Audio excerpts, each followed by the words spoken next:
খুশি হওয়াটা তো কঠিন কোনো ব্যাপার না। খুশি হওয়ার জন্য তো এফোর্ট দেওয়ার দরকার নেই। খুশি তো একা একা মন থেকে। আব্বা আমার চাকরি হয়েছে। তোমার চাকরি হয়েছে? জি আব্বা। আলহামদুলিল্লাহ, খুবই ভালো খবর। দেখো না, তা তুমি আর এটা আমি একসাথে হাত ধরে হাঁটছি। বাবা সব সময় তোর পাশে থাকবে, একদম এই ছবিটার মতো। আসসালামু আলাইকুম বন্ধুরা, এটা আমাদেরই গল্প নাটকের ২০ নম্বর পর্বটি আপনারা নিশ্চয়ই ইতোমধ্যে দেখে ফেলেছেন। আর এই পর্বটি দেখার পর আপনাদের মাথায় নিশ্চয়ই একটা প্রশ্নই ঘুরপাক খাচ্ছে যে আগামী ২১ নম্বর পর্বটি কবে এবং কখন আপলোড হবে। আজকের ভিডিওতে আমরা ২১ নম্বর পর্বের সঠিক রিলিজ টাইম এবং আগামী পর্বে কি হতে যাচ্ছে সেই সব ধামাকা আপডেট নিয়ে কথা বলবো। তাই ভিডিওটি ১ সেকেন্ডও মিস না করে শেষ পর্যন্ত দেখুন। বন্ধুরা, ২০ নম্বর পর্বের সব থেকে বড় খবর ছিল মেহেরিনের চাকরির সুখবর। আমরা দেখেছি মেহেরিন অনেক খুশিতে সামিরকে বলছে যে অবশেষে মেহেরিনের চাকরি হয়ে গেছে।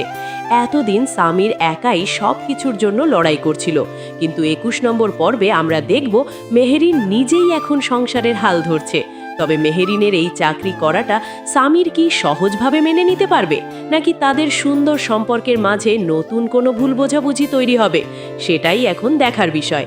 অন্যদিকে ফাহাদ যে কতটা চতুর তা আমরা ২০ নম্বর পর্বেই দেখেছি। সায়রা যখন তাকে দুবাইয়ের সম্পত্তি আর টাকা নিয়ে জেরা করছিল, ফাহাদ তখন এক নিমিষেই মিথ্যে ব্যবসার গল্প সাজিয়ে সায়রাকে শান্ত করে দিল। কিন্তু ২১ নম্বর পর্বে আমাদের দেখতে হবে সায়রা কি আসলেই ফাহাদের এই কথাগুলো বিশ্বাস করেছে, নাকি সে মনে মনে ফাহাদকে ধরার জন্য অন্য কোনো পরিকল্পনা করছে। সায়রার সেই কড়া নজর কি ফাহাদের এই জালিয়াতি ধরে ফেলতে পারবে? বন্ধুরা, এবার আসি সেই গুরুত্বপূর্ণ প্রশ্নে যা আপনারা জানতে চেয়েছিলেন।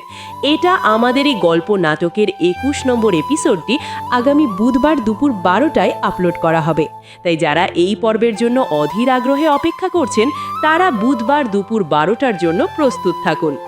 আপনাদের কি মনে হয় মেহেরিনের চাকরি কি তাদের সংসারের অভাব দূর করতে পারবে, আর ফাহাদের এই চালাকি কি সায়রা ২১ নম্বর পর্বে ধরে ফেলবে?